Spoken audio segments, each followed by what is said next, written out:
Hello and welcome to Liza's BLTs, not bacon, lettuce, and tomato, body love talks, where we talk about everything from emotional eating, mindset, confidence, boundaries, self-care, self-love, everything else in between. So many topics we can talk about. And who am I? I'm Liza Lomax. I am a transformational mindset and body love coach. So I help folks heal their emotional blocks with their minds, with their bodies, and with food. So today I want to talk about emotional eating and the conditioning behind the emotional eating. What is emotional eating? First of all, we all struggle with some form of emotional eating. Okay, all of us do. We use food to fill our bodies, fuel our bodies, to fill our bodies, to fuel them so we don't feel what we want to feel, okay? Emotional eating is just a symptom of something that you're avoiding. So what is it that you're avoiding in life? What emotions, what things do you not want to feel? What are you experiencing that's making you turn to all these unhealthy outlets? Number one outlet, emotional eating, food. Food is comfort. Food is stability. Food is always there. It's ready, available. We can have whatever we wanted, however much we wanted, whenever we want, all the time. I mean, 24 hours a day, we can have whatever we want. So food is always there. Food is comfort. Food is stability. However, for a lot of people come from, when we get down to the conditioning about it, a lot of people come from two different types of backgrounds, okay? So when I'm talking about this, there are different backgrounds, but there's two main ones that are really, really important when it comes to the conditioning as to why we struggle with emotional eating, okay? Two different backgrounds. So one is a lack of, or not a lack of, abundance, a place of abundance where everything is available.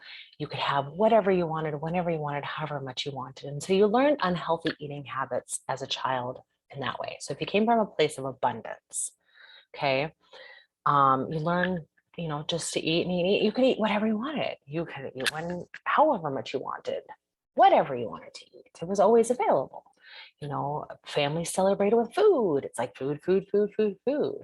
So you learn to combat different emotions, different feelings by eating food that way. Or you came from a place of lack or scarcity, where you didn't know where your next meal was going to come from. You didn't know how much food you were going to get. If you didn't get to the dinner table, you didn't get enough food, or you had to sit at the dinner table and eat everything before you left. And if you didn't, you got sent to your room, you got punished, okay? That kind of situation created a lot of disordered thinking and disordered eating, and that's where a lot of emotional eating disorders come into play for that, where later on down the road, your subconscious takes in all that information, skews it in certain ways, where you're punishing yourself for not eating. Okay, that's a whole other topic that we can talk about in a later time. But right now we're talking about the conditioning that has to do with emotional eating, why we emotionally eat. So place of abundance, you get to eat. Lack or scarcity, you learn unhealthy eating habits that way as well. Okay, so I got to eat as fast as I can. I don't know when my next meal is going to come from. I don't know how much I'm going to get. I'm going to eat as much as I can when I can right now. So then we have the situation of, this is not her fault. This is due to the recycled beliefs, the conditioning that we go through at a very young age, where your mother or whoever fed you was just shoveling it in, shoveling it in, shoveling it in. You got to eat, you got to eat, you got to eat as a baby. So we learn this hand-mouth commotion, like, oh, if we keep putting something in, it's going to shut us up. If we keep putting something in, it's going to fill a void. If we keep putting something in, it's going to make us happy. If we keep putting something in, over and over and over and over and over again.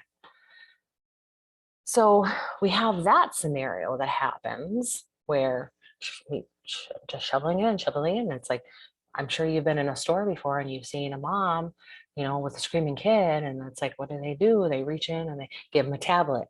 Okay, that's a whole other topic. Or here, have a sucker or have something. Let's plug it up, plug it up, plug it up, plug it up. So we don't feel, so we don't talk, so we don't say, so we don't do. It's not our parents' fault. It's not our parents' fault. This is generationally. This is ancestral. This is can be past life stuff that's carried down from generation to generation, from lifetime to lifetime, ancestral stuff. Recycled beliefs. And then you get to your life and thinking, this shit isn't working for me any longer. How do I change this? That was old paradigm thinking. This is a new paradigm. You need to shift that sort of thinking to get out of that mode. Reframe your beliefs, your habits, your stories, those patterns. Reframe those so that you can get to a place where you're not turning to all these unhealthy outlets to support what you're feeling and what you don't want to feel, and pushing them down and pushing them down and pushing them down.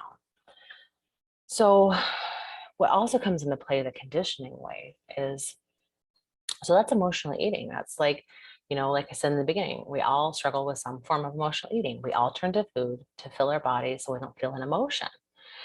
And some other situations that happen at a very young age where it gets our messages skewed in our brains when it comes to food is that, say you got an A on your report card, or something good happened in school, or you're being congratulated for something. You get home and what do your parents do? Oh, let's celebrate. Let's go get some ice cream. Happy, yay, let's go get some ice cream. Let's celebrate. Or you broke up with your boyfriend and girlfriend. Oh, nah, let's go get some ice cream. Let's fill that void. So we learn that if we're happy, we get ice cream. Or if we're sad, we get ice cream. So messages get skewed. So if we're happy, we can turn to food. If we're sad, we can turn to food. So we have these beliefs and these habits that we've been continuously doing over and over and over again. And we're wondering why we're stuck in this pattern. We're wondering why we're stuck in this phase of like yo-yo dieting or on the roller coaster, gaining and losing, can't get over this. I'm always, going in the kitchen really late at night and stuffing my face with food, or I'm feeling these emotions and I don't want to feel them, so I'm going to turn to food. Or I'm not feeling anything, I'm feeling these emotions and I don't want to have anything to do with food, which, like I said, again, is a whole other subject for another time. But when it comes to conditioning, there's so many things that hinder us from changing, from evolving, to growing. If we want to shift things in our lives, we have to change these beliefs. We have to change these patterns, these habits, these stories that we keep telling ourselves over and over and over again in our heads.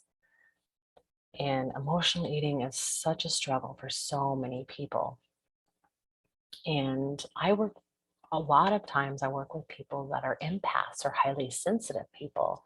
So when it comes to that, empaths and highly sensitive people are more likely to be an emotional eater as well, because trying to combat like feeling all those things and then trying to ground themselves at the same time, food is very grounding for us. I'm an empath. I'm very highly sensitive. So I know, I get it. I understand it. I empathize with how you're feeling. I know, I've been there. I've done that. So when it comes to that, it's like, if you realize you're an empath or you're highly sensitive, you're more likely to have an eating disorder, emotional eating, a binge eating, whatever it is. You're more likely to have that kind of scenario in your life. So bottom line is that, emotional eating, like I said, is a symptom of something that you're avoiding. So what is it that you're avoiding?